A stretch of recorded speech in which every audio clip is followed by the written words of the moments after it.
ओम शांति। 11 अक्टूबर 2022। बाबा के महावाक्य।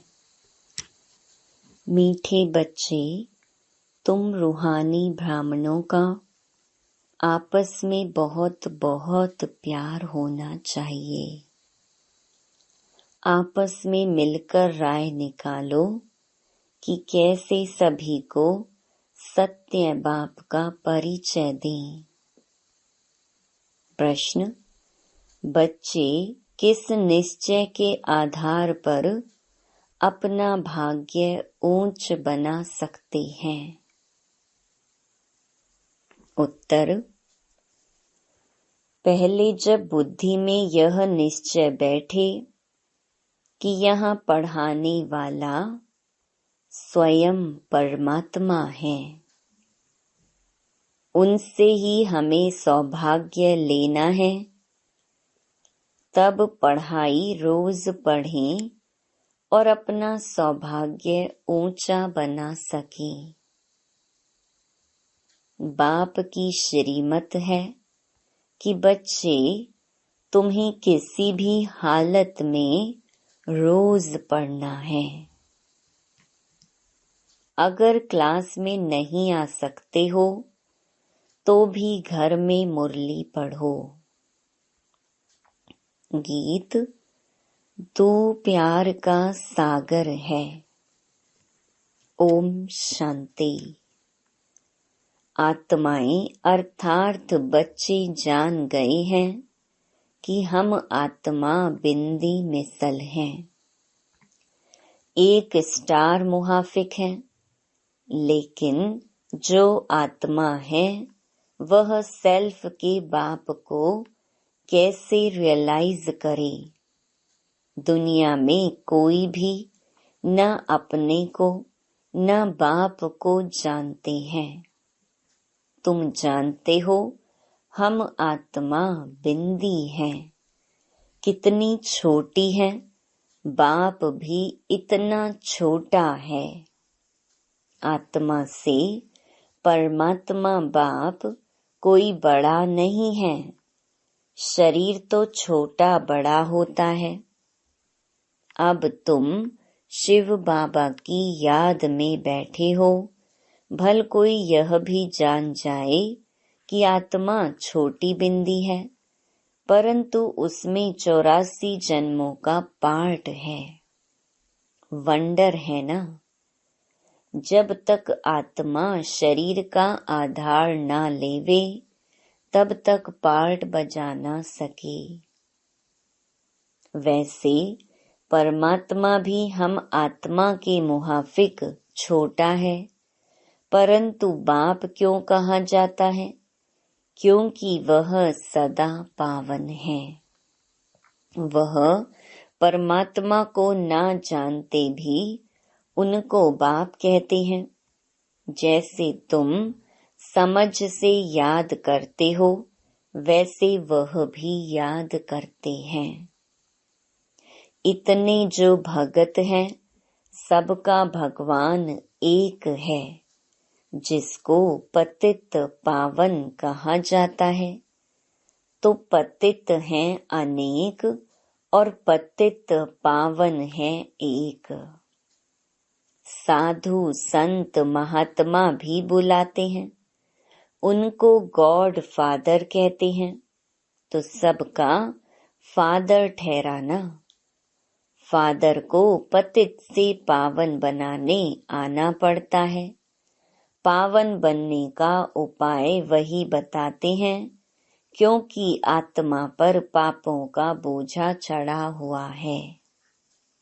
हम सिर्फ लिख दें कि बी होली, परंतु ऐसे स्लोगन लगाने से कोई फायदा नहीं, क्योंकि बाहर वाले तो समझ ना सके।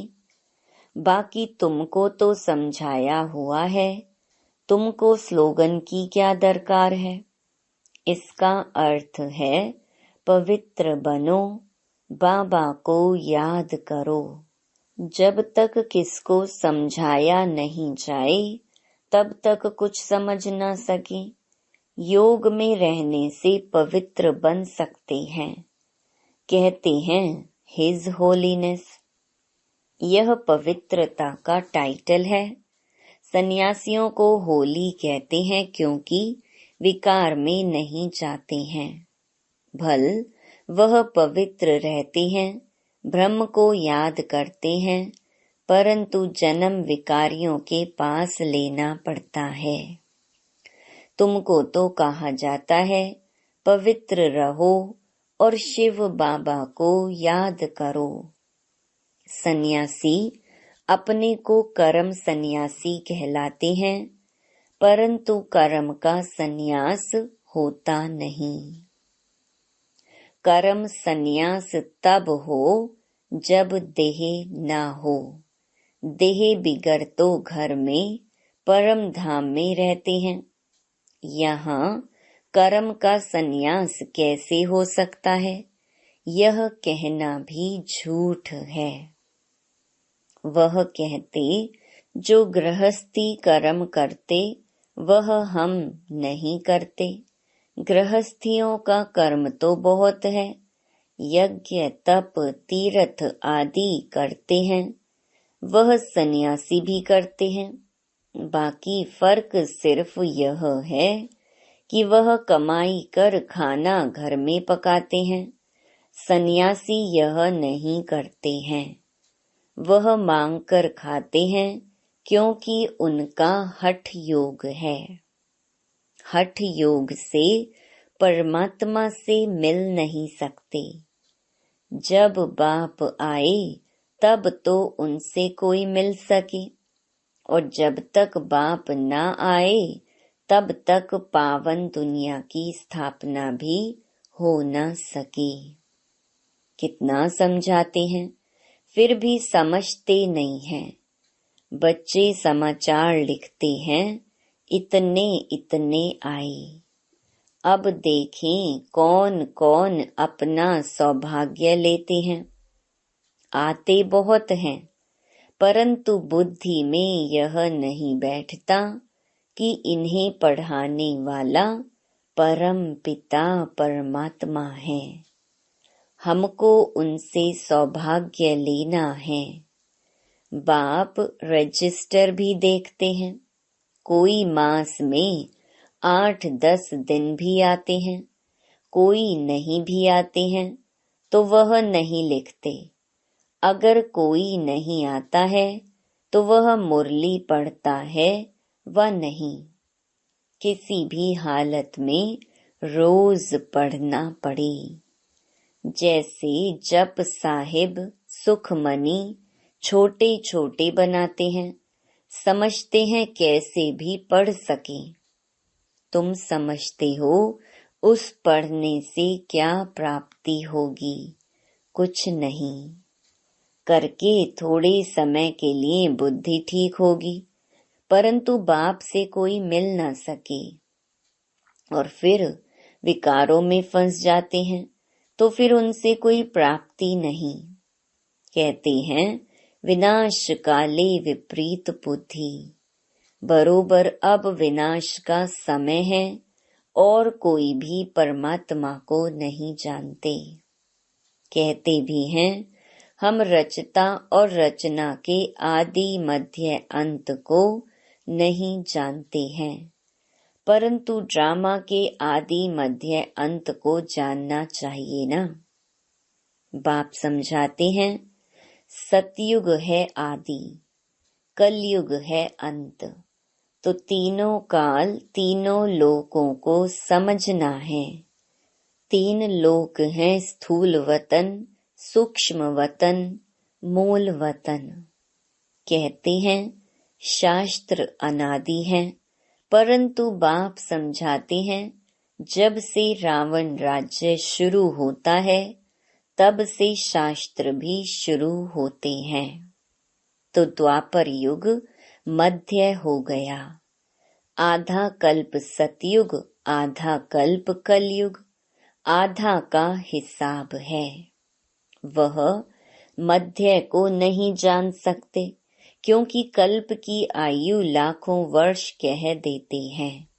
कहना चाहिए कि बाप को जानो, ब्रह्मा कुमार कुमारी बनो, तब वर्षा मिलेगा। पहले कोई आते हैं तो पूछो कहाँ आए हो, कहते हैं बीके के पास। तुम कहो विचार करो, इतने ब्रह्मा कुमार कुमारियां हैं तो ब्रह्मा बाप भी होगा।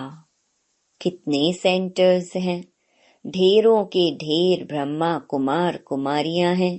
भला इतने बच्चे एक बाप को कैसे हो सकते? लिखा है प्रजापिता तो इतने ब्रह्मा कुमार कुमारियां हैं।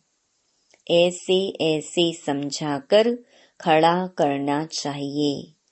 फिर भला ख्याल करो, प्रजापिता ब्रह्मा किसका बच्चा? इतने बच्चे रचना तो परमात्मा का काम है ना, तो परमात्मा आता होगा ना। गाया हुआ है तुम मात पिता, तो बाप ब्रह्मा हो गया ना। तो परमात्मा ब्रह्मा द्वारा रचते हैं, कन्वर्ट करते हैं, एडॉप्ट करते हैं, वर्षा देने, पावन बनाते हैं। कैसे? याद से। कहते हैं सब धर्मों को भूल मामेकम याद करो। सभी बुलाते हैं मैं नॉलेजफुल, ब्लिसफुल, लिबरेटर, गाइड हूँ, तो सुख धाम में ले जाता हूँ। सुख कहाँ है? सुख धाम में। अभी बाप ले जाता है शांति धाम में, फिर आते हैं सुख धाम में। यह बातें कैसे याद करें? रोज रोज बोलते रहें, औरों को समझाते रहें, तो पॉइंट्स बुद्धि में आती रहती हैं। जब किसको समझाओ तो उनसे लिखा लेना चाहिए। परमात्मा जो आत्माओं का पिता है, उनकी एड्रेस लिखानी चाहिए कि बाप शिव है, तो बाप से वर्षा लेंगे। तो मेहनत करनी चाहिए, परंतु मेहनत करे कौन? इसलिए बच्चों को खुद खड़ा होकर फिर औरों को भी खड़ा करना चाहिए और सर्विस के लिए प्लान्स बना देने चाहिए। जैसे मिलिट्री के बड़े कमांडर्स आपस में मिलते हैं ना, तो यहाँ भी बच्चों को मिलना चाहिए, परंतु क्या करें, आपस में मिलते नहीं। वास्तव में तुम ब्राह्मणों का आपस में बहुत प्यार होना चाहिए। कोई राय निकालनी चाहिए, कैसे किसको समझाएं। देखो लक्ष्मी नारायण के कितने मंदिर हैं, तो मंदिर बनाने वालों को मिलना चाहिए कि आपने यह मंदिर बनाया है, परंतु जानते हो कि इन्होंने राज्य कैसे पाया, फिर राज्य कैसे गंवाया। श्री कृष्ण का चित्र बहुत अच्छा है, इसमें 84 जन्मों की कहानी बड़ी अच्छी है। सिर्फ यह चित्र बड़ा बनाना चाहिए। बाबा कहते हैं कोई आए तो युक्ति से पूछना चाहिए कि आपने गीता पढ़ी है, फिर भला बताओ गीता का भगवान कौन है। तो ऐसे युक्ति से समझाना चाहिए। कहते हैं ना तुम मात पिता, तो यह ब्रह्मा माता हो गई, तो उनके साथ संबंध रखना चाहिए। अगर उनसे प्यार गया तो खेल खलास। बाप से वर्षा कैसे पाएंगे? तुम्हारी लड़ाई पुराने दुश्मन से है। कोई को मालूम नहीं है कि रावण से भी कोई युद्ध होती है। कहते हैं सच की नाव डोलेगी लेकिन डूबेगी नहीं। तो हिलती कितनी है? दूसरे सत्संगों में तो हिलने की बात ही नहीं है। यहाँ तो माया से युद्ध है। जब तक बाप को नहीं समझा है तब तक भल लिख कर दें, परंतु तोता कंठी वाला नहीं बना है। जंगली तोता आया और गया, अल्फ को समझना है। ऐसे प्रजा तो ढेर है, बाकी राजाई के लिए कोई खड़ा नहीं होता है। बत्ती पर फिदा हो जाए सो बड़ा मुश्किल होता है। अच्छा, मीठे मीठे सिकिलधे बच्चों प्रति मात पिता बाप दादा का याद प्यार और गुड मॉर्निंग। रूहानी बाप की रूहानी बच्चों को नमस्ते। रात्रि क्लास। तुम बच्चों को बाप का डायरेक्शन मिला हुआ है कि बच्चे बाप को याद करो। बच्चे कहते हैं, बाबा फुर्सत नहीं मिलती है। अब फुर्सत कहाँ चली जाती है? जरूर माया तुम्हारा समय ले लेती है। माया भी जबरदस्त तीखी है, जो तुमको बाप को याद करने की फुर्सत नहीं देती। तब तो कहते हो, बाबा सारे दिन में आधा घंटा 20 मिनट याद में रहें। कोई मुश्किल ही सारे दिन में 2 घंटा बाप को याद करते होंगे। जो समझते हैं हम 2 घंटा याद करते हैं, वह हाथ उठाओ। वह स्थूल याद, पुरानी याद तो चलती आती है। यह तो है इनकॉर्पोरियल। इनको अपना आंख कान तो है नहीं। बच्चों को कहते हैं, माँ मेकम याद करो, अपने को आत्मा समझो। तो बाबा पूछ रहे हैं कि कितना घंटा याद में रहते हो। बच्चे खेलने जाते हैं तो टीचर को याद करते हैं, घर में पढ़ते हैं तो भी टीचर याद रहता है। तो वह है स्थूल याद। इसमें है थोड़ी डिफिकल्टी। तो बाबा पूछते हैं कि अपने को आत्मा समझ बाप को 2 घंटा जो याद कर सकते हैं, वह हाथ उठाओ। लज्जा नहीं करो, एक्यूरेट बताओ। तुम यहाँ बैठते हो, बाबा मुरली चलाते हैं तो बुद्धि दूसरे तरफ चली जाती है ना। इतना बुद्धि में धारण भी नहीं होता है।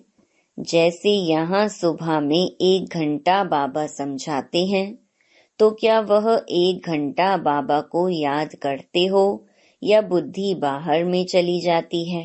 बरोबर नंबरवार पुरुषार्थ अनुसार बुद्धि कहाँ न कहाँ चली जाती है।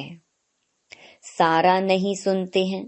अगर सारा बैठ करके सुने और नोट करते रहें तो बाबा कहेगा, हाँ इनका योग ठीक है। तो सुनते समय अटेंशन देना है और पॉइंट्स पूरा लिखना है। अगर लिंक टूटेगी तो पॉइंट भूल जाएगी। बाप समझाते हैं, बच्चे हार्ट फेल का मौत बड़ा मीठा मौत है। इसमें मेरा तेरा फेरा कुछ भी नहीं है।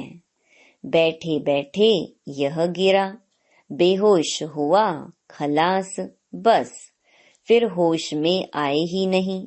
यह बहुत अच्छा मौत है। बाकी मनुष्य तो रोते पीटते हैं और तुम तो खुश होंगे, अरे वाह इनका मौत बड़ा सहज हुआ, इनको कोई दुख नहीं हुआ। अगर मौत हो तो ऐसा हो, नहीं तो दवा नर्स यह वह बहुत होते हैं ना। इसलिए जो बैठे बैठे अपनी इस पुरानी जूती को छोड़ दे, कर्मातीत अवस्था हो, ऐसे ही शरीर छोड़े तो वो सबसे अच्छा है। तुम आगे चल करके देखेंगे, अनायास बॉम्ब्स छूटेंगे और सब बैठे बैठे चले जाएंगे। चेहरा भी हर्षित होगा। जैसे कभी कभी अच्छी मौत होते हैं तो देखने वाले कहते हैं कि यह तो जैसे जागता है, यह तो हर्षित है। ऐसे तो कोई कह नहीं सकेंगे कि यह मर गया है। आत्मा हर्षित होके जाती है ना, तो आत्मा में अगर हर्षितपना होगा तो चेहरे पर बाहर से दिखाई तो पड़ेगा ना। आत्मा कोई खत्म तो नहीं होती है। आत्मा शरीर छोड़ती है तो बड़ी खुशी से यह शरीर हंसते हुए छोड़ देगी। इसको कहा जाता है कर्मातीत अवस्था। वही इतना ऊंच गाए जाते हैं। तुम बच्चों को ऐसे ही जाना है। शरीर की कोई परवाह ही नहीं है और दूसरी कोई चीज याद नहीं आवे, इसको कहेंगे सबसे मीठा। आपे ही शरीर छोड़ना, इसलिए सर्प का मिसाल भी देते हैं।